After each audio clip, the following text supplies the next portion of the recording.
রাধে রাধে বন্ধুরা, শুভ সকাল। সবাই কেমন আছো? আশা করছি ভালো আছো। যেখান থেকে আমার এই ভিডিওটি দেখছো সবাইকে অসংখ্য ধন্যবাদ। আমি মন্দিরা, বাঁকুড়া জেলার ছোট্ট একটি গ্রাম থেকে। আমার ভিডিওগুলি সম্পূর্ণ দেখে আমার পাশে থাকবে প্লিজ। তো দেখো, সকালে উঠেই শুরু করে দিয়েছি প্রতিদিনের মতোই কাজ। আমাদের গ্রাম পরিবেশে যেভাবে আমরা কাজ করি সেটি আমি তোমাদের সাথে তুলে ধরার চেষ্টা করছি। তো দেখো, ঘর লেপা হয়ে গেল, গোবর মাটি দিয়ে গিয়েছিলাম নদী হাঁড়ি কড়াই নিয়ে। তো সেগুলো মেজে নিয়ে এসে তাড়াতাড়ি করে ভাত বসিয়ে দিলাম, কারণ অনেক বেলা হয়ে গিয়েছিল। তো দেখো, এইদিকে আমি ভাত নামিয়ে ফেলেছি, ভাত হয়ে গেছে।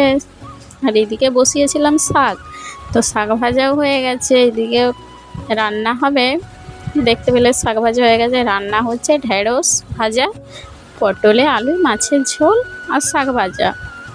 তো দেখো, এত রোদের মধ্যে আর এই উনানের সামনে বসে রান্না করাটা কিন্তু খুব সহজ ব্যাপার নয়, কিন্তু আমাদের গ্রামের বউরা প্রতিদিন এইভাবেই রান্না করে থাকি 3 বেলা, সকাল বিকেল, সকাল দুপুর রাত্রি। তো কি করব, এরপর খাওয়া দাওয়া হয়ে গেল। খাওয়া দাওয়া হওয়ার পর এই যে নিয়ে চলে এলাম এক ঝাঁক বাসন। তো বাসনগুলো মেজে ফেললাম, কারণ জল দিবে প্রায় 4টের মতো। তো এখন এই রোদ থাকলে এই সোলারে জল পড়ে। তো ভাবলাম যখন বসেই আছি তখন বাসনগুলো ধুয়ে নিয়ে কাজটা এগিয়ে দিই, কারণ এই রোদ কমে গেলে এই কলে আর জল পড়ে না। তাই বাসনগুলো খেয়ে দিয়ে তাড়াতাড়ি ধুয়ে ফেললাম। আর এদিকে দেখো, এই রাস্তাটা হয়েছিল প্রচুর ঝোড়, কচু গাছে ভর্তি।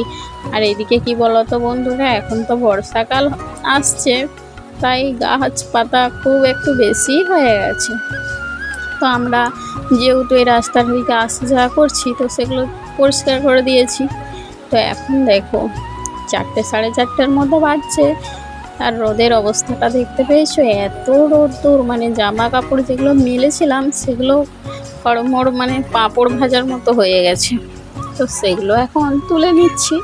আর এদিকে সাইকেলটা ছিল রোদে, সেই জন্য এখানে একটা ভিজে কাপড় মেলে দিয়েছিলাম, কিছুটা হলেও রোদটা পাইনি। তো এখন আমি এই যে ছায়া হয়ে গেছে, এই ছায়ার মধ্যে রেখে দিচ্ছি। আর এদিকে শাড়িটা জানো তো বন্ধুরা, আমি এই সোশ্যাল মিডিয়ায় এসে বুঝেছি কে কেমন আমাকে পছন্দ করে। আর এই যে ভিডিও করছি সেই নিয়ে অনেকজন অনেক কিছু কথা বলে। তো যাই হোক, তাদের কথা আমি কিচ্ছু মনে করছি না।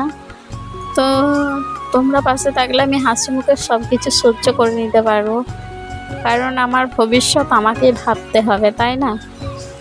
সেটা গ্রামের লোক বা পাড়ার লোক বা নিজের কাছের মানুষগুলোও কিন্তু ঠিক করে দেবে না, কারণ তোমার ভবিষ্যৎ তুমি যদি নিজে ঠিক না রাখো তাহলে কেউ ঠিক করে দেবে না।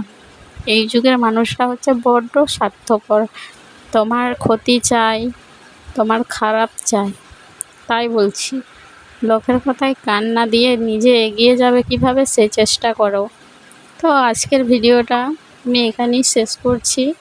সবাই ভালো থেকো, সুস্থ থেকো। আর এই দেখো, রাতের খাবার পরোটা হয়েছে আর আলুর তরকারি হয়েছে। তো সবাই পাশে থেকো, আমার চ্যানেলটি সাবস্ক্রাইব করে দিও। শুভরাত্রি।